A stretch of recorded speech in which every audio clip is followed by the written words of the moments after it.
So hello everyone, welcome back to my YouTube channel again. So guys, if you're watching this, please don't forget po to like and subscribe to my YouTube channel. Please don't forget po to hit the bell notification para updated po kayo sa aking future videos.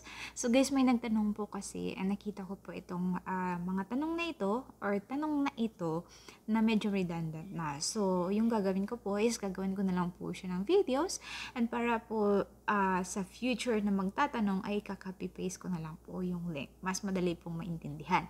So, yung tanong niya po is, Ma'am, anong tawag nito? Kailangan po ba ng online appointment sa pagpunta po ng DFA kahit mag-comply lang po ako ng requirements? So, siguro po yung nangyari sa kanya is nagpunta siya during her or his appointment, tapos hindi po siya na-approve kasi kulang po yung kanyang requirements. Now, kapag kasi kulang po yung requirements ninyo, ay binibigyan kayo ni DFA ng 30 days extension para i-comply po yung mga requirements ninyo, and then babalik po kayo sa DFA para po i-submit yung mga requirements ninyo. Now, let's go back to the question. Yung sagot po is hindi nyo na po kailangan ng appointment sa pagpunta po ng DFA kapag kayo po ay mag-comply lang po ng lacking requirements. Kasi kapag sinasabihan kayo ni DFA na kailangan nyo itong kuhanin, need this additional documents or requirements, tapos babalik kayo dito within 30 days, hindi nyo na po kailangan ng online appointment.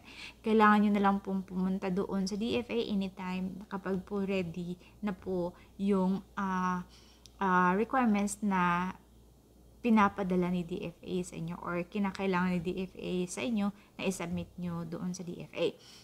Now, may mga iba pong, anong tawag nito, may mga iba pong DFA office na kailangan nyo pong mag-email sa kanila kung kailan kayo pwedeng bumalik.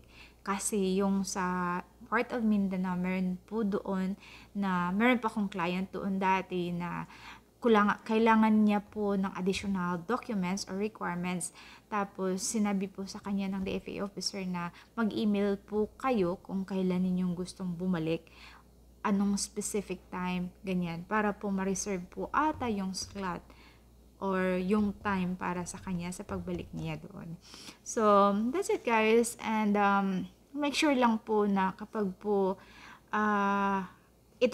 make sure lang po na kapag po ay hindi kayo na-approve, tapos kailangan ng additional documents, please po magtanong po kayo sa DFA officer. Sabihin niyo po, excuse me po, sir or ma'am, kailangan ko pa po ba mag-email sa inyo para mag-set kung kailan ako pwedeng bumalik, or pwede po ba ako mag-walk-in na lang right away?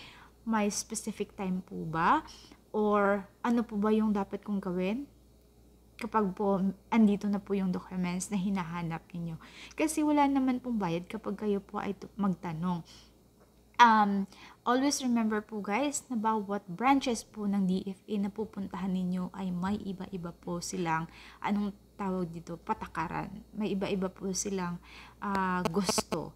So yung iba ay hindi na nila gusto na mag-email kayo kasi gusto nila mag-walk-in na lang kayo. Yung iba naman ay gusto nila mag-email kayo para siguro ma-reserve yung slot or time para sa inyo. So yun po, madali lang po yung pag-comply po ng additional requirements. So no need additional payment of course. So as long as po pasok kayo sa length na 30 days. Kapag more than 30 days na po, yes, kailangan nyo na po ng additional, anong tawag dito, online appointment or additional payment na naman po ulit. Make sure po na pasok kayo sa length talaga na 30 days. It's either on or before 30 days, earlier the better. So that's it guys. Thanks for watching. Goodbye!